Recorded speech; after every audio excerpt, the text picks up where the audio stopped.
नमस्कार, आप देख रहे हैं न्यूज स्टेट का डिजिटल प्लेटफॉर्म और आपके साथ में हूँ प्रीति भारद्वाज। हम बात करने वाले हैं पश्चिम बंगाल और टीएमसी के बारे में। देखिए, पश्चिम बंगाल में जब से सत्ता परिवर्तन हुआ है और बीजेपी का शासन शुरू हुआ है, उसके बाद टीएमसी तितर बितर होती हुई नजर आ रही है। ममता बनर्जी ने जिस पार्टी को खून पसीने की मेहनत से सींचा था, वो इस मोड़ पर पहुंच चुकी है और वो पार्टी इस कगार पर पहुंच चुकी है कि उसके विधायक पार्टी से अपना रिश्ता तोड़ते हुए नजर आ रहे हैं और पार्टी कहीं ना कहीं टूटने के कगार पे पहुंच चुकी है। आप सभी लोगों को पता है कि इस बार टीएमसी को विधानसभा चुनाव में भारी हार का सामना करना पड़ा था। बीजेपी ने पश्चिम बंगाल के इतिहास में पहली बार वहां पर अपनी सरकार बनाई और उसके बाद लगातार टीएमसी को लेकर विरोध प्रदर्शन जो है वो आम जनता की ओर से बढ़ता हुआ नजर आ रहा है। दूसरी तरफ अगर हम बात करें तो ममता बनर्जी बीते दिन आपको याद होगा कि उन्होंने विधायकों की एक मीटिंग बुलाई थी। 80 विधायक है, जिनमें से 60 विधायक पहुंचे ही नहीं। सिर्फ 20 विधायक इस मीटिंग में शामिल हुए और उसके बाद ममता बनर्जी को ये अंदाजा लग चुका था, ये अंदेशा हो चुका था कि अब वो टीएमसी नहीं रही जिसे उन्होंने अपनी मेहनत से इतने आगे तक बढ़ाया और अपनी मेहनत से इतने आगे तक उस पार्टी को खड़ा किया उन्होंने। लेकिन दूसरी तरफ अगर हम बात करें तो अब तरह तरह की प्रतिक्रिया भी निकलकर सामने आ रही है। हमने ये भी देखा कि पश्चिम बंगाल में बीते दिन किस तरीके के हालात वहां पर देखने को मिले, अभिषेक बैनर्जी पर किस तरीके से हमला किया गया और जो दूसरी पार्टियां हैं, चाहे बीजेपी हो या फिर जो भी क्षेत्रीय पार्टियां हैं पश्चिम बंगाल की, उनकी ओर से कहा जा रहा है कि ये सब कुछ ममता बनर्जी के खिलाफ जो लोगों का गुस्सा है वो वही ये गुस्सा निकलता हुआ नजर आ रहा है। अगर पश्चिम बंगाल के संदर्भ में बात करें, देखिए टीएमसी ने 3 बार वहां पर शासन किया है। 15 साल 2011 से लेकर लगातार बीजेपी की ओर से टीएमसी की ओर से यहाँ पर शासन किया गया और आप समझिए कि एक ऐसी पार्टी जिसने पश्चिम बंगाल में ही अपनी एक अलग पहचान बनाई, पश्चिम बंगाल की ये पार्टी, और आप समझिए कि इतने लंबे समय तक वहां पर शासन करना और उसके बाद इस तरीके से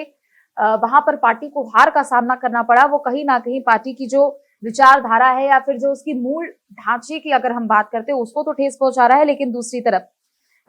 बीजेपी की भी ओर से या फिर अगर हम कांग्रेस की ही बात कर ले या फिर हुमायूं कबीर की ही बात कर ले, एक के बाद एक तमाम प्रतिक्रिया यहाँ पर सुनने को मिल रही है। आप सभी को याद होगा कि हुमायूं कबीर को लेकर किस तरीके से विधानसभा चुनाव के दौरान यहाँ पर काफी ज्यादा हो हंगामा हुआ था। लेकिन इन सब के बीच जिन 60 विधायकों ने पार्टी से किनारा कर लिया है, पार्टी एक तरीके से छोड़ दी है, उसके बाद अब हुमायूं कबीर कह रहे हैं कि ये उसी हार का नतीजा है और उसी एक तरीके से जंगल राज का नतीजा है जो कि ममता बनर्जी ने अपनी सरकार में प्रदेश में कायम किया था। लेकिन कहीं ना कहीं उन्होंने एक और बात ऐसी कह दी कि जिसके बाद अब इसके मतलब मायने निकाले जा रहे हैं। हुमायूं कबीर ने कहा कि ये जो 60 विधायक पार्टी को छोड़ के गए हैं, ये खेला नहीं है, असली खेला तो अब शुरू होगा। तो उनकी ये बात आखिर किस ओर इशारा करती है, ये भी एक तरफ देखने वाली बात होगी। लेकिन अधीर रंजन चौधरी, आप समझिए कि कांग्रेस के इतने बड़े नेता हैं अधीर रंजन चौधरी, उनकी ओर से ये कहा जा रहा है कि ये विधायकों ने पार्टी इसलिए छोड़ दी है क्योंकि बीजेपी ने तो पहले इनको लेने से इनकार कर दिया अपनी पार्टी में, और अब कहीं ना कहीं अब उनके सामने कोई रास्ता नहीं बचा है और वो टीएमसी में रहना नहीं चाहते हो और इसी वजह से उन्होंने पार्टी को टाटा बाय बाय कर दिया है।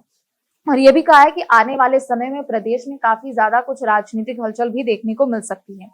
हुमायूं कबीर ने कहा, शब्दशः कहा कि अभिषेक बैनर्जी ने कुछ विधायकों को बुलाया भी नहीं था और कुछ विधायकों को गलत तरीके से यहाँ पर पार्टी में जगह दे दी गई, उनको सदस्यता दे दी गई। तमाम अलग अलग जो यहाँ पर बयानबाजी का दौर है वो देखने को मिल रहा है। उन्होंने कहा कि ये किसी भी तरीके से हम इसको जायज नहीं ठहरा सकते हैं, ये किसी भी तरीके से कोई सही तरीका नहीं हो सकता है। ममता बनर्जी पर भी उन्होंने निशाना साधा। उन्होंने कहा कि ममता बनर्जी जिस सीट से वो चुनावी मैदान में उतरी हुई थी 2021 की अगर हम बात करें, तो उन्होंने कहा कि ये पहली बार नहीं था कि ममता बनर्जी के सामने बहुत बड़ी चुनौती थी। अगर 2026 के अगर हम चुनाव की बात करें तो उन्होंने कहा कि 2021 में भी ममता बनर्जी चुनाव हार चुकी थी, लेकिन पार्टी की वजह से, चूंकि वो एक ताकतवर चेहरा है, वो टीएमसी की फाउंडर है, तो ऐसे में पार्टी ने उनको इस मुकाम तक पहुंचाया कि वो एक बार फिर से प्रदेश में मुख्यमंत्री के तौर पर नजर आई। लेकिन दूसरी तरफ वो लगातार पार्टी पर आरोप मढ़ते हुए नजर आ रहे हैं, तमाम बयानबाजी कर रहे हैं। उन्होंने ये भी कहा कि पिछले 4 सालों में जो कुछ भी हुआ है, पार्टी के लोग उन भीतर खानी कहीं ना कहीं उनके खिलाफ अलग कदम उठा रहे थे और कहीं ना कहीं जो पार्टी के लोग चाहते थे कि ममता बनर्जी करे, वो चीज नहीं हो पा रही थी। अंदरूनी तौर पर पार्टी में कलह काफी ज्यादा बढ़ चुका था, द्वेष काफी ज्यादा आ चुका था और ऐसे में अब जब 2026 के विधानसभा चुनाव में जब टीएमसी को करारी हार मिली, तो ऐसे में पार्टी के जो तमाम विधायक है जिन्होंने अभी पार्टी का साथ छोड़ दिया, उनके सामने कोई दूसरा विकल्प भी नहीं था और उन्होंने समझदारी इसी में समझी कि उन्होंने पार्टी को ही अलविदा कह दिया और पार्टी को छोड़ दिया। और उन्होंने ये भी कहा कि खेल तो अभी ये शुरू एक तरीके से हुआ नहीं है, लेकिन खेला अब होगा कि ये जो 60 विधायक है आखिर वो किस पाले में जाते हैं। अधीर रंजन चौधरी की अगर बात पर गौर करें तो उन्होंने ये कहा है कि बीजेपी इन विधायकों को अपनी पार्टी में लेना नहीं चाह रही है। ये लोग चाहते थे कि बीजेपी में शामिल हो जाए और इसी वजह से काफी कुछ चीजें देखने को मिल रही थी, लेकिन उन्होंने स्वीकार करने से मना कर दिया, क्योंकि बीजेपी को के सामने एक चुनौती ये भी है कि आप समझिए कि पश्चिम बंगाल के इतिहास में पहली बार बीजेपी अपनी सरकार बनाती है, और अगर उन्हीं विधायकों को वो अपनी टीम में वापस ले लेगी, अपनी टीम में जगह दे देगी जिस पर कभी बीजेपी ने सवाल उठाए, जिसके खिलाफ पूरी बीजेपी ने लड़ाई लड़ी है पश्चिम बंगाल में, तो कहीं ना कहीं वो पार्टी की छवि पर बहुत बड़ा असर पड़ेगा और पार्टी की छवि को भी काफी ज्यादा नुकसान होगा। क्योंकि हम लगातार देख रहे हैं कि शुभेंदु अधिकारी जब से वहां के मुख्यमंत्री बने, एक के बाद एक तमाम बड़े फैसले कर रहे हैं, और उन फैसलों का जो टीएमसी के कुछ विधायक है वो भीतर खाने समर्थन भी कर रहे हैं। तो ऐसे में एक तो प्लस पॉइंट है कि टीएमसी के विधायकों ने अपनी पार्टी को तो छोड़ दिया, लेकिन दूसरी तरफ बीजेपी ये नहीं चाहती कि वो टीएमसी विधायक उनकी पार्टी में आए, और जो मूलतः जो बीजेपी के लोग हैं उनका कहीं से भी हक खाने वाली बात हो, या फिर पार्टी को किसी भी तरीके से कोई नफा नुकसान हो, पार्टी की इमेज पर भी किसी भी तरीके से कोई असर पड़े, तो पूरा जो दावपेच है वो कहीं ना कहीं इसी के इर्द गिर्द घूमता हुआ नजर आ रहा है। दूसरी तरफ अब बात करें टीएमसी के जो विधायक हैं ऋतुव्रता बनर्जी, उन्होंने कहा है कि अधीर रंजन चौधरी के बारे में उन्होंने दरअसल कहा है कि जो लोग ये बातें कह रहे हैं उन्होंने कई बार राजनीतिक दल बदल लिया है। उन्होंने कहा ऋतुभा चटर्जी की बनर्जी की अगर हम बात करें तो उन्होंने अधीर रंजन चौधरी पर निशाना साधा। उन्होंने कहा कि वो कभी लेफ्ट का हिस्सा थे, फिर जब लेफ्ट की सरकार चली गई उनको लगा कि टीएमसी में उनका भविष्य हो सकता है, तो वो टीएमसी के पाले में पहुंच गए, टीएमसी से फिर वो कांग्रेस में आ गए। तो वो कहीं ना कहीं उनके क्रेडिबिलिटी को लेकर यहाँ पर सवाल उठाते हुए नजर आ रहे हैं, और कह रहे हैं कि अधीर रंजन चौधरी जो बयान दे रहे हैं उसमें कहीं भी कोई सच्चाई नहीं है, लेकिन आने वाले समय में देखना होगा कि क्या टीएमसी